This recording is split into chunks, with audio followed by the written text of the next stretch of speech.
the ball movement, the shots, and everything. Did you see anything flip or change at that point moving forward in the game? I mean, the second quarter offensively wasn't great. We didn't get off to a great start. Rewatched everything. We were fairly organized. Just weren't able to create any advantages. A couple plays that either we drew up or we were calling, ball got deflected. We ended up running out of bounds. The only thing we when Luka got back in, we should have got him to the post, which what we were trying to do with our ATOs. But, scored 60 in the second half. We did 120 offensive rating. You're going to have stretches like that. But, it's a lot of times when that happens, we're really disorganized and we have high turnovers. And it wasn't that. We just, we ran offense and either missed shots or didn't create an advantage. We've talked about this before, and I'm sure every possession is a little different. But with all the threes, did you feel like some of them were too open? Were the rotations? Were they just hitting? What did you see from their shooting?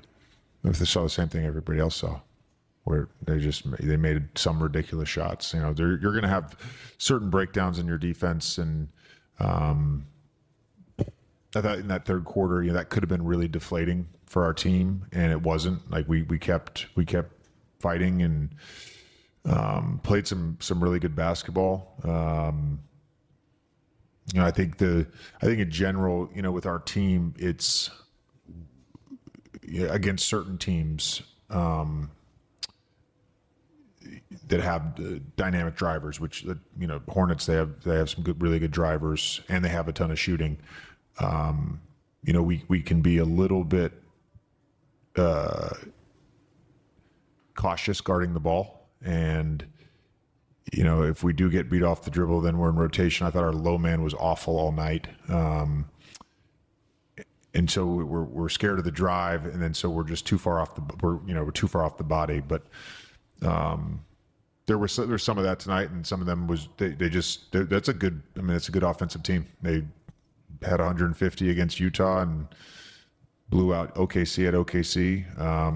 I think everybody, our coaching staff and the guys in the locker room, we all knew that, that they got our full respect and attention pregame, and I thought we fought. I mean, just another team that has a hot shooting night. Obviously, they've been, I think, number one offensively in the league last 11, 12 games or so.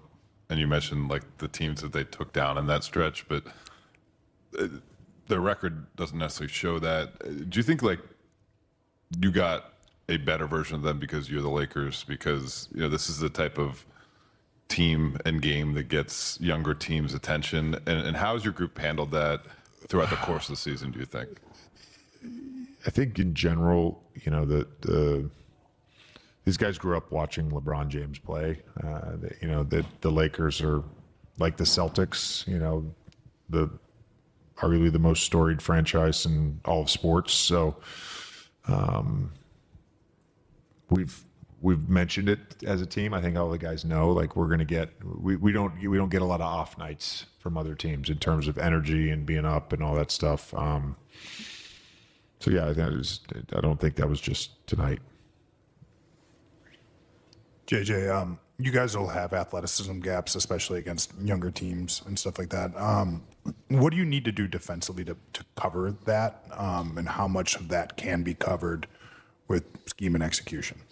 Yeah, I mean, there were, I talked about the 77 stuff before the game, and they do a great job of doing that with a lot of pace, and it creates a lot of problems for teams. I thought when the game started, we did a really good job of covering that, and that's been in this stretch. You watch them on tape, they go to that a lot in early offense, and they're either able to create red confusion and get threes, or they're able to turn the corner and touch the paint and get you in scramble or get all the way to the rim. So we guarded that well, and then they just kind of went to just singular small pick and rolls, and didn't do a good job of containing the basketball at times, and then at times they made ridiculous shots. So I think you can certainly we changed.